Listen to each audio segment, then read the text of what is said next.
You're watching India Today. I'm Gaurav Sawant. Let me take you straight to Srinagar. After the Friday prayers, flags were waved once again. And this after the Chief of the Army Staff, General Bipin Rawat, made it very clear. Those waving Islamic State flags or Pakistani flags will be treated as hostile elements. Youngsters came out on the streets once again.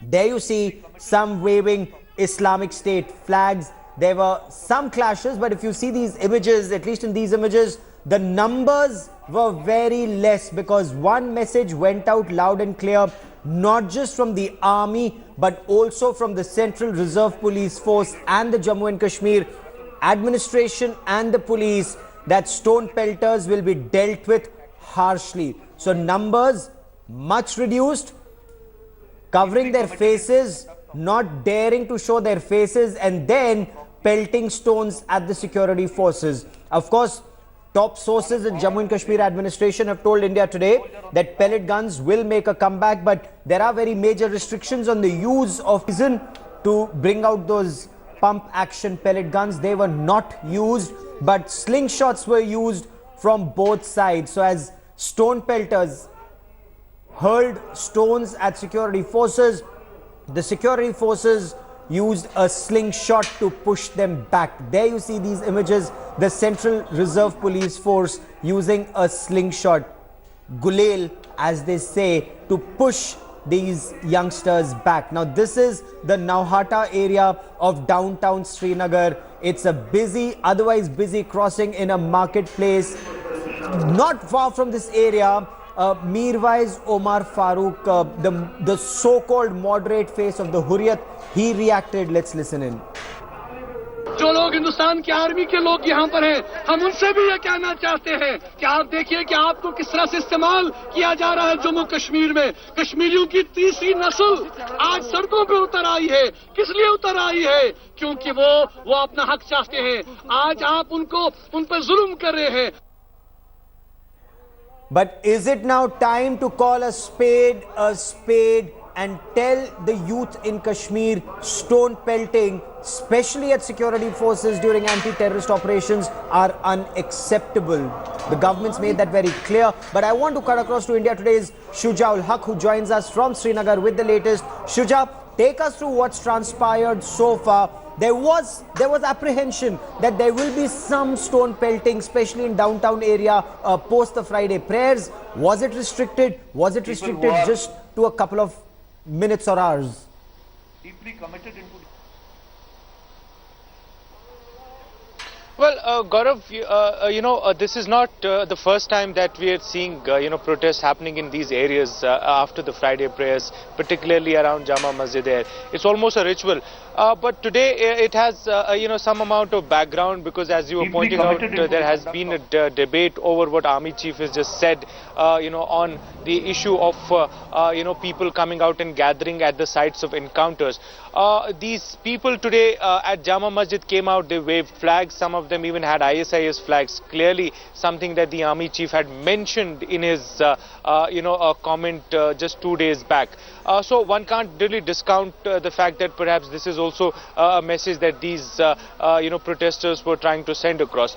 But having said that, Gaurav, there is a larger debate that has unfolded over the Army Chief's statement now. While, as you were pointing out, the Army seems to be very clear. In fact, the other forces, particularly, the paramilitary forces also backing the Army, they are saying that, yes, it does create a lot of distraction when people come out and try and protest at, encounter sites. They do give some leverage to militants and, help them escape from that spot. But at the same time, the political class seems to be very divided. In fact, even the PDP's leaders are trying and saying that the Army Chief's statement is not something that they really subscribe to. Okay. So it's something that one has to really, decipher when it comes to the reality on the ground. While Yes. PDP seems to be, disturbed, but by what Army Chief has said, their own counterpart BJP has supported it. Yes. So dynamics as far as their core constituencies are concerned really out in the play here. Okay, but the waving of the Islamic State flag, and that is very bizarre, Shuja. Just yesterday the Islamic State took responsibility or was held responsible for killing more than 100 people in Pakistan at a very, very revered Sufi shrine at Sehwan. 100 people were killed by Islamic State. Now Kashmir is known for a Sufi tradition, and yet people are waving that Islamic State flag. It just defies logic. Why would they do that? Well, absolutely, it does defy logic. In fact, in past we have tried to analyze this situation. While speaking to many of the people in the police and the security establishment about why someone would display Islamic State flag in an area like Jama Masjid, most of them have tried to say, say that these are only provocative acts that these youngsters resort to, perhaps to grab more eyeballs or the attention of television cameras. In fact, the separatist leaders have many times come on record and said that they do not subscribe to ISIS ideology, and in fact have called them murderers at various points in time. So it does really defy logic why anybody would still go ahead and display an ISIS flag immediately after Friday prayers. One really cannot really understand that. But as far as the security establishment is concerned, yes, they are saying that it most of the times is. Yes, no, in a place as beautiful as Srinagar, why would anybody wave the Islamic State flag? It would take away from tourism, it would take away from the ethos of Kashmir, but that's not the only point. Is there fundamentalism that's really creeping in deep with, Shuja, you and I will continue to talk about that in greater detail, where young girls are told that if they take a scooty and go out, they'll be burnt along with the scooty. That aspect and much more. But there's politics, as Shuja ul Haq was pointing out, after the army chief's statement. Differences within the PDP and the BJP combined. The PDP has hit out at the army chief's statement, saying he shouldn't have made these remarks against stone pelters. The PDP stand is completely opposite of the BJP stand. And as Shuja was pointing out, both of course going after their constituencies, their constituents. But let's listen into the statements. I'll get you more on that story. जो army chief ने कहा उसको तो नहीं बोलना चाहिए था. हमारा ये मुद्दा और मकसद है. हमने अपने जमात की पॉलिटिकल पार्टी जो हमारी है, पीपल्स डेमोक्रेटिक पार्टी, हमने तो इसकी बुनियाद इसलिए डाली, मुफ्ती साहब का हीलिंग टच आपको मालूम है. हमारी ये कोशिश है कि जो भी लोग हैं हमसे जो दूर होते जा रहे थे, हमारी ये कोशिश होगी हम किस तरह, कौन से उपाय करें, कौन से रास्ते निकालें कि हम लोगों को अपनाने की कोशिश करें. When we come to the aspect of stone pelting, and let's take this, and Shuja, what's been happening in Kashmir over the past several months, is there an apprehension, and not just in the minds of people outside Kashmir, but even those who live in Kashmir, that somewhere down the line fundamentalism is creeping into an agitation that we see on ground? 70. Well, there are apprehensions. In fact, Gaurav, many reports have been made both by the agencies as well as many civil society groups also on this factor, whether there is increase in the ideas of fundamentalism on the ground in the valley. Increase in the ideas of fundamentalism is one thing, but whether there is acceptance to the fundamental ideas is something that's different. We've seen people who have really come out and sort of defied the ideas of fundamentalism at various instances. For example, take the issue of Zaira Wasim that recently cropped up. Yes. She faced a lot of trolling on Facebook. Many people were criticizing her, but at the same time there was a lot of crowd, lot of people who had come out openly supporting her, saying whatever she is doing in her job, in her talent, is something that they really like and back her for. Yes. So whether there is some amount of fundamentalism creeping in is one factor, but is there public support to fundamentalism is something else.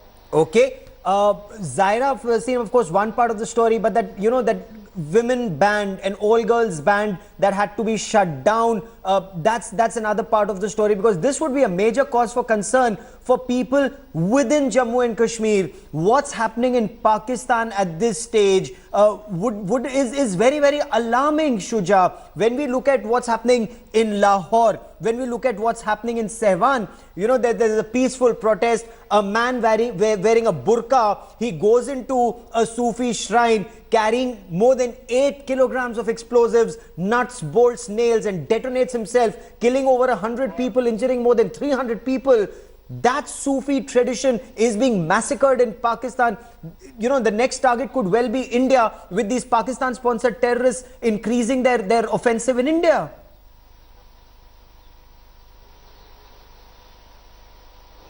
Well, certainly, Gaurav, you know, this is something that is a nightmare situation for, you know, everybody. No saner voice, no saner mind can endorse, you know, and act like that.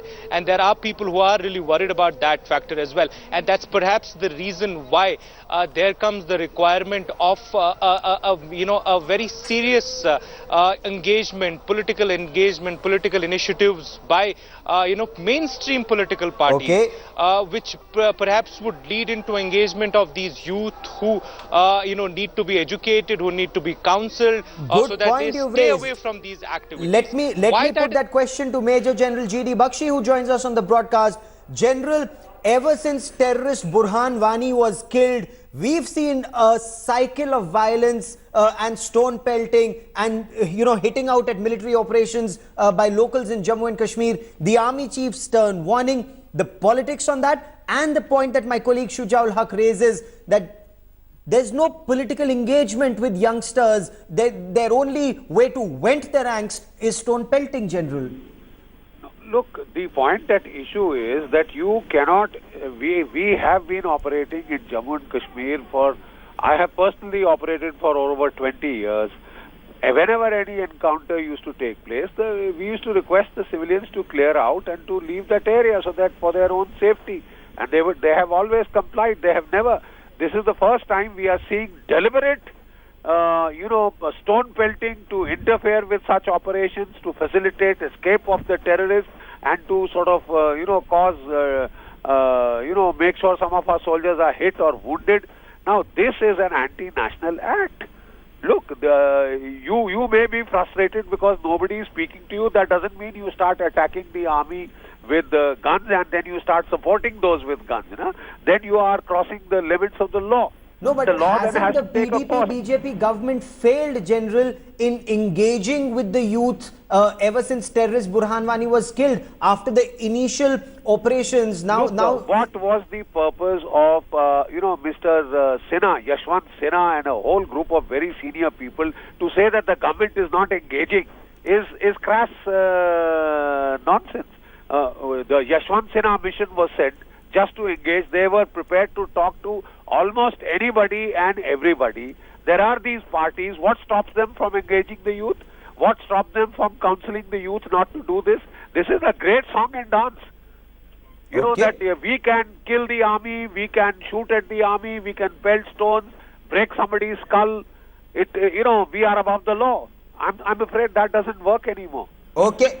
General, stay with me for a moment. Shujaul Haq, my colleague, with me from Srinagar for the latest. And this morning, Defence Minister Manohar Parrikar, he came out in defence of the Army Chief's statement. In an exclusive conversation with India Today's Rajdeep Sardesai, the Defence Minister made it very clear there is a distinction, there is a difference between stone pelters and Kashmiri people.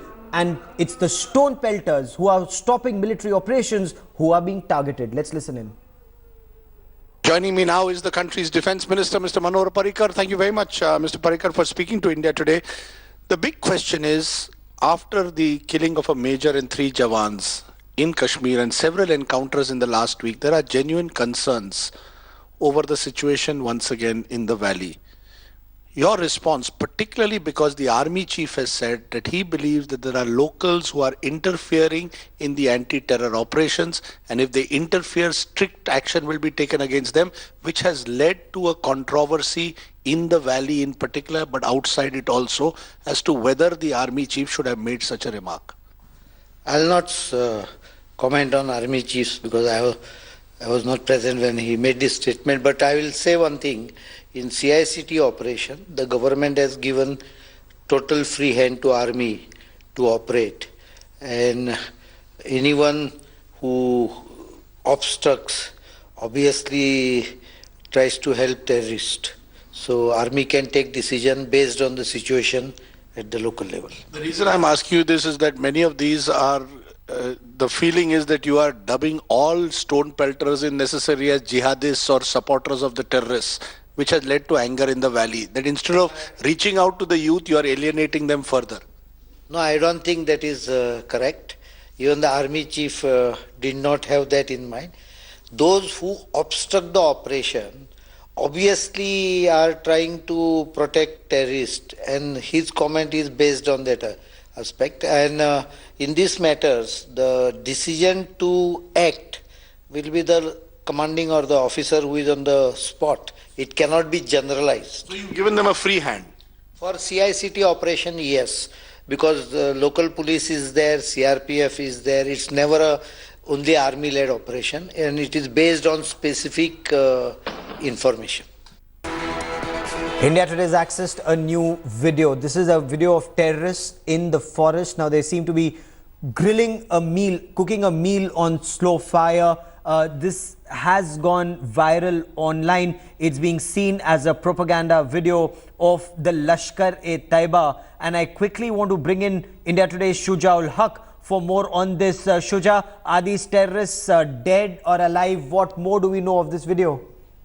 Well, Gaurav, this video was seen on various social networking sites yesterday only. It seems one of the propaganda materials, because the kind of audio that this video had with it clearly seems to eulogizing the entire the idea of militancy and the entire issue of Kashmir.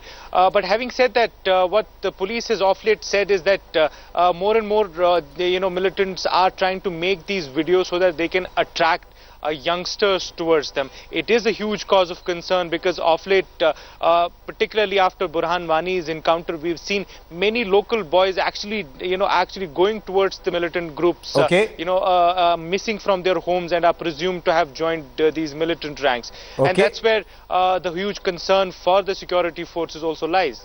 Oh, absolutely. And the message from the army to local terrorists is very clear.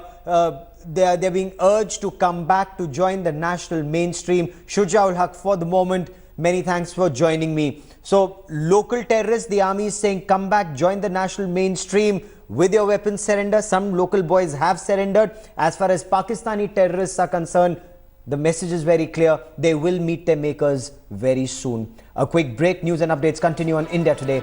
Stay with us.